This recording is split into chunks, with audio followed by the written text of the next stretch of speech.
Welcome back to the channel. My name is Brad and this is Supercoach Pro. Today we are doing the player profile on Clayton.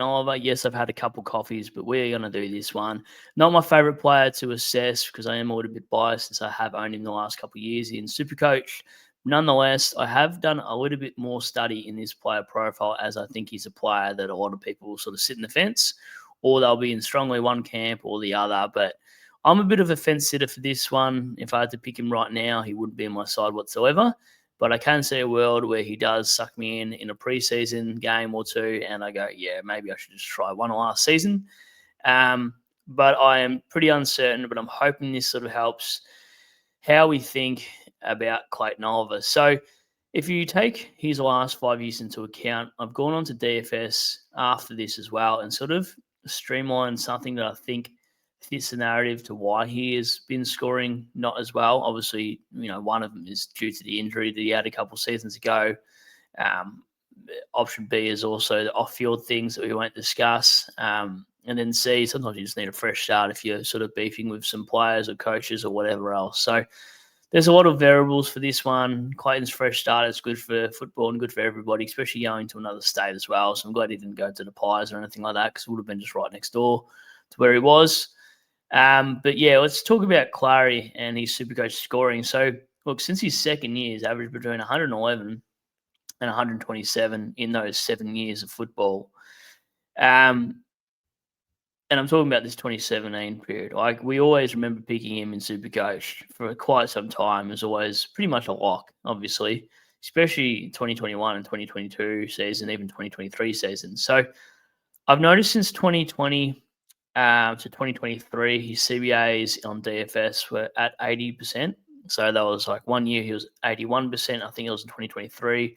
One of these years was 85 and one of the years was 87%. So the only difference I could see from his score dropping is in 2024 and 2025, his CBAs went down to 70%, which in terms hurts him. So I'll show you exactly what I'm talking about. So if you go with DFS, you can have a look at the CBAs. And Clayton here is sitting at a 77% average in 2020. And that was his good year of Supercoach, obviously. Then you look at 2021 season, just to give you a bit of data, 87%. And then we look at the 2 years before he fell off. And you can see the significant drop. So 86%, 2023 comes down a little bit. It comes down to 81%. So it's a 5% drop nonetheless. Have a look at 2024. 71% CBAs. So it does affect his scoring because that's where Clarry is best. He's not a good high half forward flanker or whatever they were putting him in the last couple of years with Goodwin. No wonder he got the sack. But anyway, nonetheless, 72% last year as well. Increased his average by 10 from the previous season, but still not a solid option in Supercoach if we're looking at it that way. We do not want a 90s guy just holding the spot for no reason because you're going to use a trade to then trade him out anyway. So for me, there's reasons and upsides for Clarry. Yes, he, instead of being the 1 or 2 midfielder like he was at Melbourne, it's him and Truck. He's probably the third banana. He's definitely behind Finn Callaghan and Tom Green, in my opinion. So he's got a lot of opportunity to not be tagged. I think Finn will get the tag, but I think also he will be able to feed it out to either Green or Finn quite dominantly. So I think for me, if I had to put a number on it, I reckon he's going to be between that 101 and 105 average. It could be being a bit generous on that. It really depends if he turns up from preseason and really wants to stick it to Melbourne and, just have that Clarry attitude about him. As the Rangers do, they get fired up. I can't wait to see the Giants and Melbourne game. I'm actually so keen for whenever the fixture gets released. I think it is in November because we've got obviously the draft around the 20th of November, something like that anyway in a few weeks. So it all starts to happen in November, December. The Supercoach Gold app for the team picker drops as well, and we can actually discuss what our sides might look like for the 2026 season.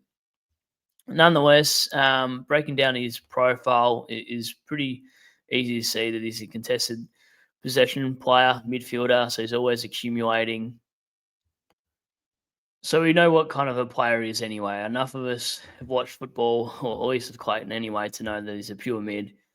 And this is the other thing I've seen on DFS. I haven't used DFS on any of the other footy profiles so far, just because I wanted to go into Clarry a little bit more detailed, and the others sort of spoke for themselves in terms of what we can get from that player.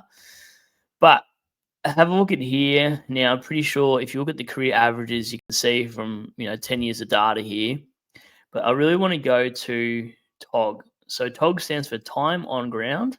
And you can see in the last 2 years, it also come down a little bit. So 79% time on ground and 78% time on ground, as opposed to 84, 86, 88, and 83. So it's always been in the 80s, and it's only gone back down to 70s the last 2 years. So is this a career progression? Whatever the word is, digression, I guess. On a downwards trend because he is not as fit as what he was in his mid-20s or early 20s, potentially.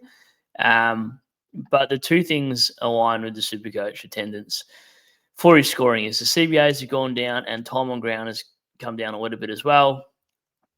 You can't really notice anything in the deficiency. He's always been around the same for his disposal efficiency. But other than that, there's not too much more I can really think of, barring the injury he had as well, to why he's regressed. But with a fresh start for Oliver, I think he probably won't be that top 10 to top 15 midfielder for Supercoach, but I see him being around that sort of 20th best mid potentially. I feel like there's going to be a few more breakouts this season than what there was last season. So for me, Clayton Oliver's a no. Can he go back to those 120s? I'm not that optimistic. I think he's probably a 105 guy if you think that's good enough to be a stepping stone, or you think it's good enough for a player like a Bonds to come down, and then you're hoping that Clarry goes up to the same price because of a good early fixture. So something to look at is early fixtures for these players that are cheaper to see if you can get an easy run or potential easy run for, let's say, inside mids for the Giants.